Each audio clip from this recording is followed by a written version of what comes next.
somehow these chemicals reacted to form one cell organism, and eventually they became a multi-cell complex organism.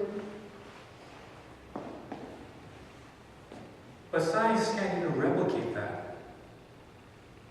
You ask the foremost atheists, who are the top-notch thinkers among the atheist community, and there's some really, really smart people out there. And they believe that God doesn't exist. Do you know what their conclusion is when it comes to the origin of life? Pure luck. By some freak accident, that it was by luck that somehow this one cell developed into multi-cell. You can't even figure this out. They can't even come to explain, if they're saying science is their basis, they can't even figure out how one cell, simple one cell amoeba could multiply or somehow evolve into something that's complex.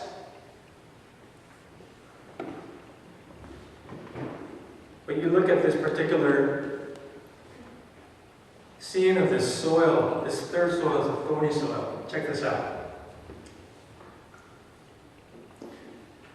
The worries of your life, the desires for riches,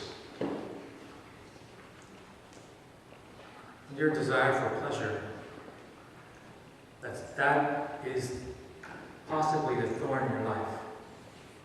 You actually thought maybe, like I said, that there's a point in your life, and in the back of your head, you think, you know what, there has to be a God. And if you come to that point, what you should do is, if you are a seeker of truth, that you pursue it and try to figure out, okay, I want to know more about this God. But guess what? You get distracted. You get distracted by various different things. And you know, the younger you are, maybe the easier you get distracted by. What are some distractions that possibly can cause you to lose focus and not try to pursue after truth, especially the question of whether God exists?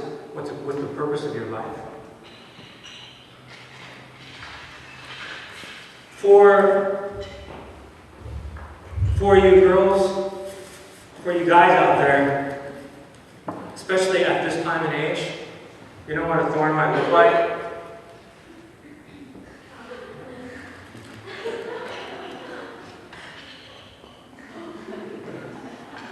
If you ask a guy honestly, hey, you know what, how often do you think about girls? Hey girls, how many times do you think a guy thinks about girls in a given day? Once? Yeah. Guys think about girls only on 2 occasions. Night and day. Only 2 occasions.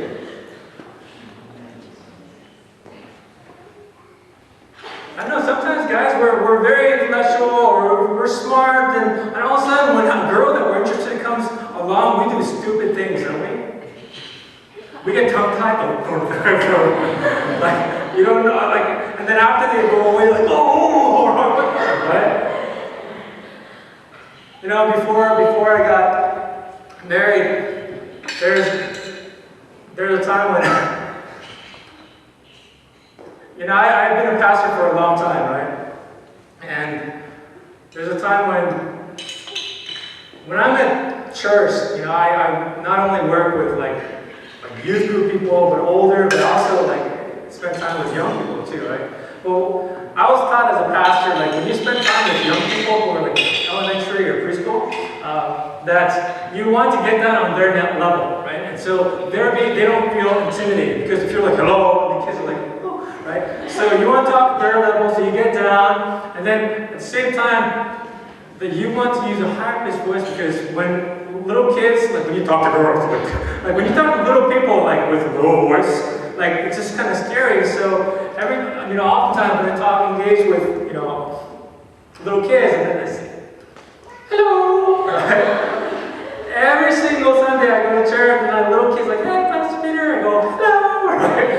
I got so accustomed to that one time that I got home and I was walking to my house, and this girl she's pretty, right? And she's walking her dog, and then she's like, "Hi." Guess what I said? "Hello." And then I went, I quickly, fast-paced, walked into my house, and I closed the door, and like, stupid, why? Like, for guys, you have those moments, right? And like, when girls are in the scene, all of a sudden, like, you start losing focus, and you think about girls oftentimes a lot, but then again, girls, just as much as guys, like, think of girls, right?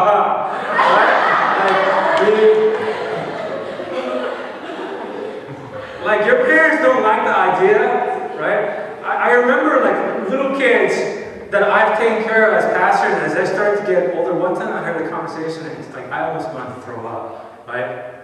Because there's this, like, little girl, she's so cute, so adorable, and she was, one of my church members, and then she started to get older, right? And then as she started to get older, like, the sense of innocence is being lost.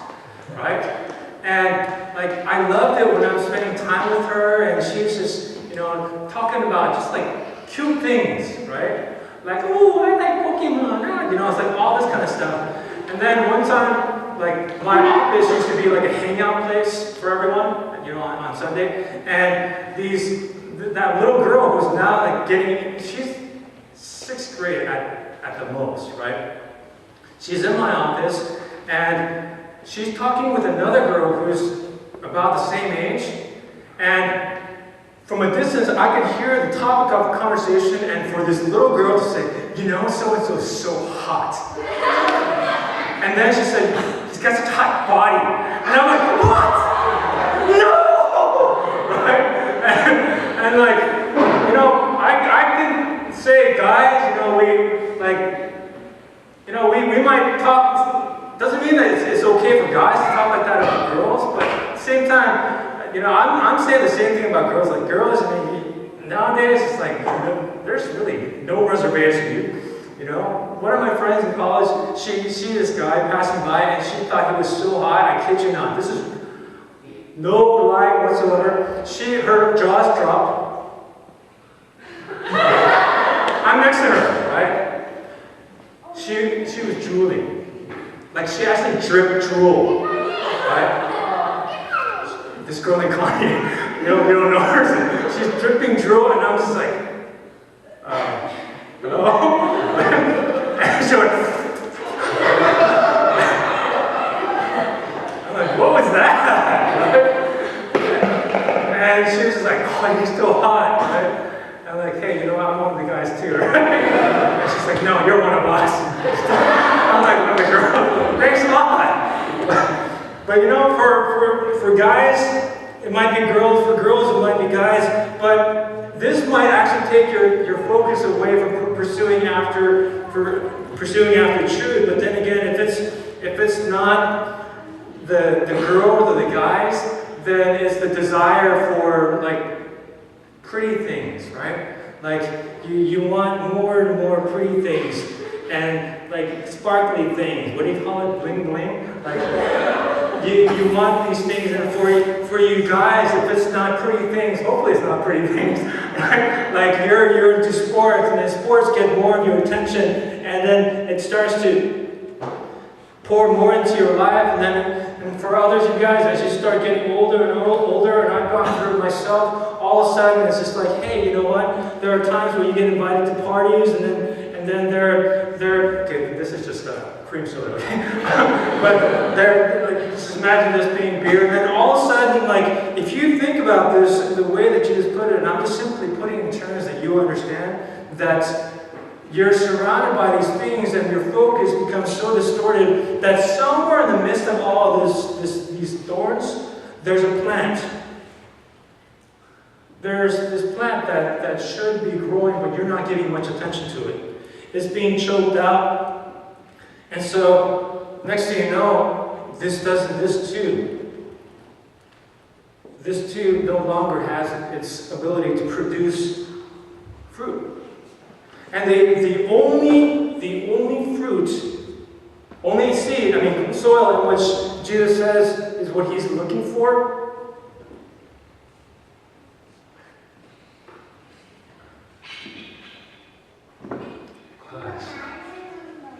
Do you even see my finger? Like,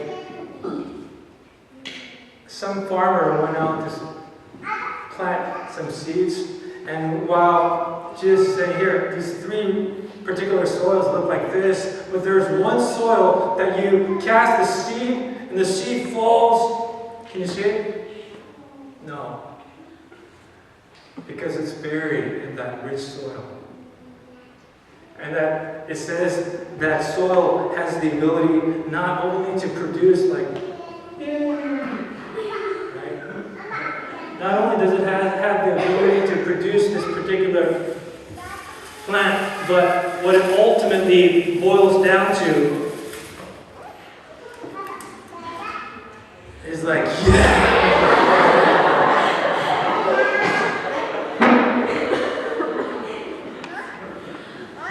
Now, what God would love to see is that out of the, 40 some odd people here in this room, that each one of you represents some type of the soil. And that as He combs through earth to look upon your heart, that He's seeing this potential. That He is seeing this fertile soil, and that when the seed is planted in, it's no longer simply a seed that's dormant, sitting there on top of a paved road. It's not a seed that's been choked out by the worries and the pleasures and the material things of this world. It's not a seed that takes this truth of God's words and misunderstands it, but it's a fertile soil that has the ability to produce this kind of a fruit.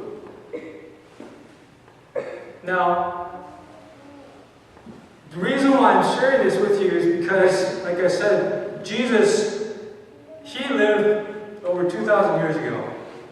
But He's already projecting into your lives. He says, I already know where your heart is at. It just might represent. There's no other options. And so, when you encounter a certain kind of a claim or a certain truth, you're going to have to deal with it. What I mean by deal with it is you're going to have to face up to it. One time, this girl came up to me in my old youth group, and she was so stressed out. She came crashing through my office door, like, Pastor Peter, I got to talk to you. And I said, hey, calm down. What's wrong? Like, let's talk. And she's like, I don't know what to do. Now, this girl was really, really cute, okay? She was one of my cutie patooties in the group, where I didn't like it, but all the guys kind of gave her attention. They all liked her because she was the pretty one, right? And so she kind of came to me, and she didn't know what to do. And I said, what do you mean you don't know what to do? And she says, some guy came up to her and said, can I talk to you alone? And she's like, oh, okay, sure, what is it? And then this guy with this shaky voice, cracking voice, takes a deep breath, his face turns bright red, and he says, I think I like you. And I'm trying to figure out, okay, so what's the problem? You know what she did? She was so shocked that she just walked away. She didn't know what to do. Usually when a guy professes any interest in a girl, you're going to have several responses, right? You're going to either hear, no, I don't like you that way, right? Or, ew, bro! Or that interest of like, yeah, I like you too, right? But this girl was stressed out because he's a guy from church, right? And it was during the middle of the week where they hung out, and he told this girl, I like you, and she froze and she didn't know what to do, and she just walked away. Right? And the guy's just like, and she's stressed out because he's going to come to church and she doesn't know what to do. You know why she was stressing out? It's because she came to a certain claim and she had to deal with it. And the way she dealt with it, it wasn't something that she felt as though is the best way to deal with it. And so I asked her, like, so do you have any like interest in him? Do you have any feeling towards him? And she's like, I never thought. Right? She's like, okay, take some time to think. And then she took like 2 seconds, like, no, not really. And so it was like literally 4 or 5 days, and she didn't even take that moment to think. All she was is concerned and worried about, like, I don't know what to do. And so it took literally like 2 to 3 seconds for me to just ask her, hey, can you just take some time to think? How do you feel about it? And when she came to the conclusion, she's like, oh, okay, yeah, I think I just see him as a friend. Okay, then, you're gonna have to face him today, right? You can't hide. Like, you're the bubbly type that says hi to everyone, in church. So you can't say hi to everyone but him. It's like, yeah, that's true. And so the next thing that she was dealing with is like, but I don't want to hurt his feelings. Let me ask you guys. Would you rather be hurt with the truth or be happy with a lie? Really? Is that a thinker? Do you have to think about that? Let me see. Because you're going to have to own up to the reality of reality. And so she's saying, I don't want to hurt the guy. But I'm saying it's better that you talk to them and say, you know what, I see you just as another friend, than for you to just be like, hi, and then walk away, and he's just going crazy in his mind, like, what is she thinking? Why did she walk away that day? And so she's like, oh, okay, I guess I have to tell him. And she mustered the strength, and she went, and she told him. She didn't even tell me who it was, but I could already tell. I'm looking around, this one guy just like completely shoulders down this like miserable day of his life. But that's what I'm sharing with you is just that when it comes to this thing called the seed, and I'm going to briefly share the seed with you, is that for me, I like to see myself as a truth seeker. One of my professors who, of course, I went to a Christian university, but my professor, he said this to me. He said that he's a truth seeker. He said, I'm continuing to be a truth seeker. If in my pursuit of truth that somehow someone presents to me truth that completely makes Christianity false, he says, I'm going to walk away.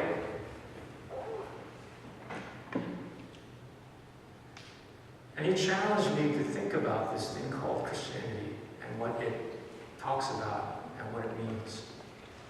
And he was challenging me. He said, you know what? You better test out what you say that you believe in. Because if you encounter this and you realize it's not the truth and you don't walk away, then you're living a lie. And so while I was in college, I looked everywhere. I don't know about you, but I grew up in the church. Meaning my parents were in the church, so I went to church.